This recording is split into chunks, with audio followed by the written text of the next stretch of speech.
Hi, everybody. Welcome to today's episode of Shape Unplugged. I'm your host, Stephanie Morris, CEO of Shape America, and it's great to have you with us. Thank you so much for your time in joining us and listening in today. Today, I have two awesome, amazing guests. They happen to be chairs of our Shape America program councils. First, I'll introduce Nilo Ramos, who is assistant professor of physical education at Coastal Carolina University and who chairs our physical education council. Also, we have Lisa Paulson, currently a doctoral student at the University of Northern Colorado, formerly a teacher of K through 12 physical and health education in Minnesota. So, Nilo and Lisa, thank you so much for being with us today. I can't tell you how much I appreciate it. And tell us a little bit, how are you doing? How was your summer?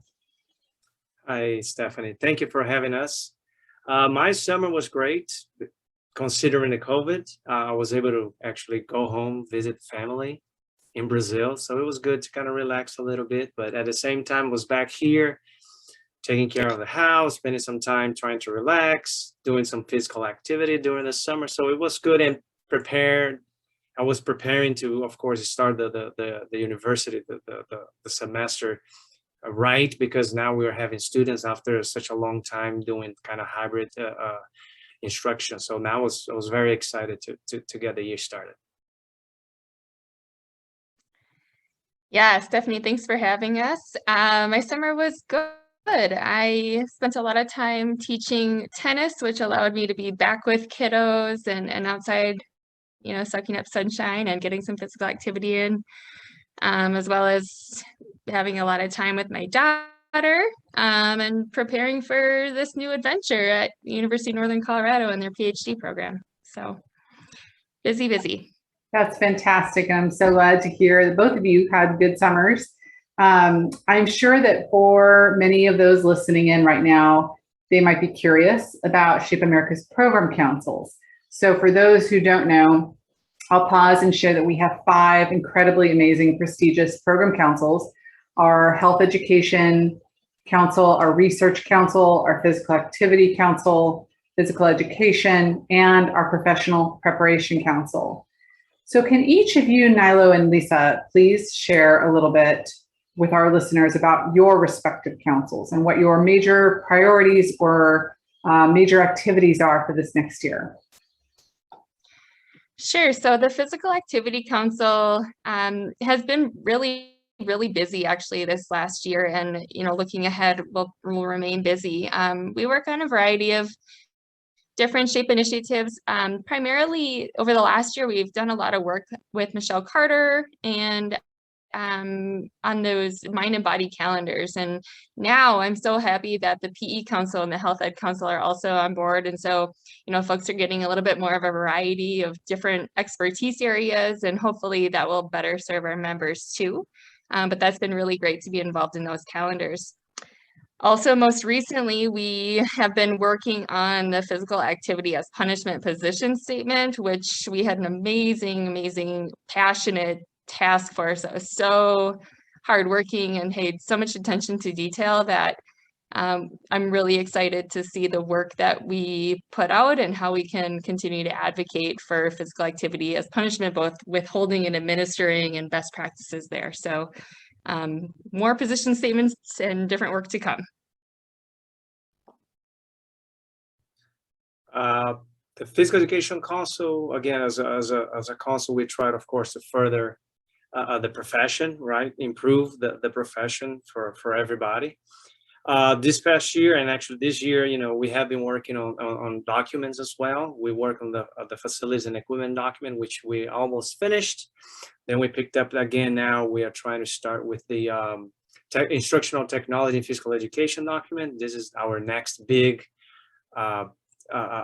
program right now, that our goal right now that we are working on our project. We, as Lisa said, we joined the PA Council with the mind body calendar. So that has been very nice and good for our council to really work on something else on the side, but kind of help out and work with a different council. So it has been a good opportunity for us. Those are the major things that we've been working on for now, and I think in the future for the next year, those are the things that we'll focus the most. That's fantastic. Thank you both so much for sharing that. I have to say, I know that our guidance documents are some of the most accessed resources on our website and most valued by our members. So I have so much appreciation for your councils taking up the revision of some of our most important, valuable guidance documents. The other thing I love hearing about is the cross collaboration between councils. So that's just fantastic. And thank you for sharing that, because I think that that allows for so many opportunities between experts to really come together and network with each other and learn from each other and just contribute to our HP community in such meaningful ways. So that is all fantastic.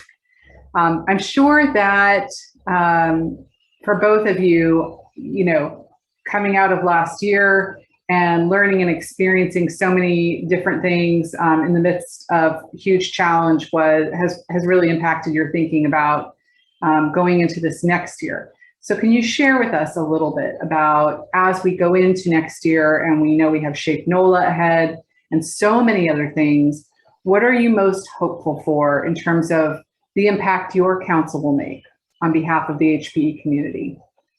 Okay, well, like I said, we are trying, of course, to continue improving the quality of our profession. But I think for this year, I think we are most hopeful to really spend a little more time and focus on social and emotional learning. Is something that we really want to keep in mind as we work in this next year. And equity, diversity, and inclusion. I think those are two big terms right now that are hot right in our profession. So we are, of course, spending some time to focus on that and try to guide what we are trying to do through those lenses to kind of continue the work that we are doing right now. Yeah, so the Physical Activity Council, we hope to also keep that influence of SEL, and we know how important that is now more than ever. But something that was really well received last year at the virtual convention was talking about successes and barriers and different ways that we need to help folks out in the field to really actually implement quality CSPAP programs, comprehensive school physical activity programs. And so continuing to work with that, both at Shape NOLA and beyond, as well as, this position statement of physical activity as punishment, it comes up so often. We hear it almost every day of, someone taking away recess or someone using physical activity as a form of punishment, when we know that that's not best practice. So how can we continue to advocate and support people to know how and what to do to better the experiences for everyone? Yeah, thank you, Lisa. And thank you again, Nilo. I could not agree more with you, Nilo, about the importance of SEL right now.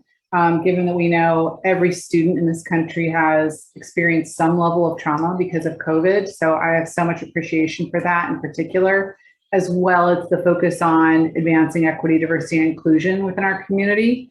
That is so important for us as we move forward. And Lisa, to your point, yes, I agree with you that that was a really valuable topic at this past year's virtual national convention. I know it will continue to be extremely important to teachers as they think about fostering a healthy, learning, active environment within their schools. And so I have so much appreciation for the resources that I know are coming from your council along those lines. So I'm sure that many listening right now are probably excited to hear about this work being done within the community, and they may also be thinking about ways in which they individually might want to get involved. They might have a desire, hopefully, in hearing both of you talk about wanting to serve on a council also. So I'm pleased to share to everyone listening that right now, the call for volunteer applications is open. Applications are due October 15th, and there is one common application to serve on the program councils, on the Emerging Leaders Innovation Team, as well as the Equity, Diversity, and Inclusion Committee. So know that. And in the meantime, Nilo and Lisa, I would welcome thoughts from each of you about what your councils are most looking for in a member, and what should potential applicants know about serving on your particular council? Sure, that's a really good question. I think, the number one word that comes to mind is that we all have a shared passion for what we do, right? No matter what the council is, and we're in this profession together. So coming in with that passion will leak into all the other areas that are needed. I will say that, it's a volunteer position. And so having the space and interest available so that you can be committed to making the meetings, be engaged and present in the conversation so that we can have good, attention to detail and have really productive meetings, and continue to advocate for our profession. Yes, I follow with what Lisa said too. And when I think about what we're looking for at this moment, commitment, that's one thing that we need. We need people that are committed to really help, because again, when people are more interested in doing things to really help, it's always easier to, of course, move on and achieve the objectives that we have. Engagement, of course, then is related to that. It's important that everybody's engaged, coming into the meetings, participate, engage, try to to share the ideas and reflect about what we are trying to do. This is very important.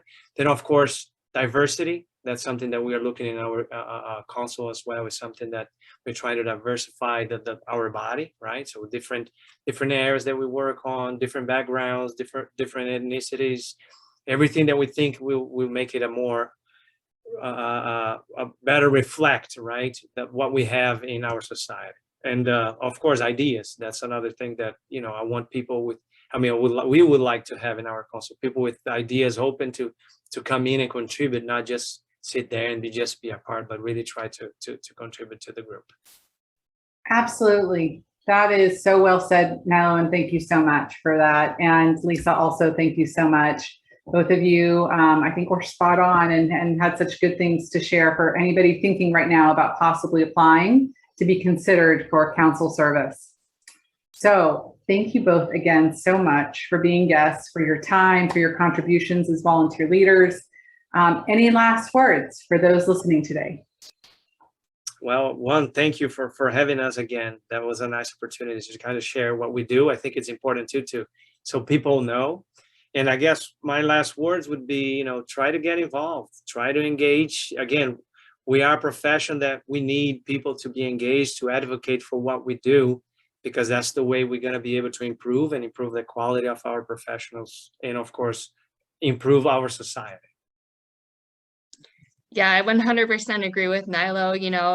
It's really important that folks know kind of what goes on behind some of the scenes, and especially with what the councils do. I don't know if that's really, really well known. So feel free to reach out to Nilo or myself or anybody else who serves on the councils if you want to know more, and of course apply and be engaged in our professions. We have a really amazing community. Fantastic. Could not have put it better myself. Thank you so much again, Nilo and Lisa. Thank you. And to everyone listening, thank you for tuning in to today's episode of Shape Unplugged. I hope you enjoyed it, and I hope that you tune in for future episodes.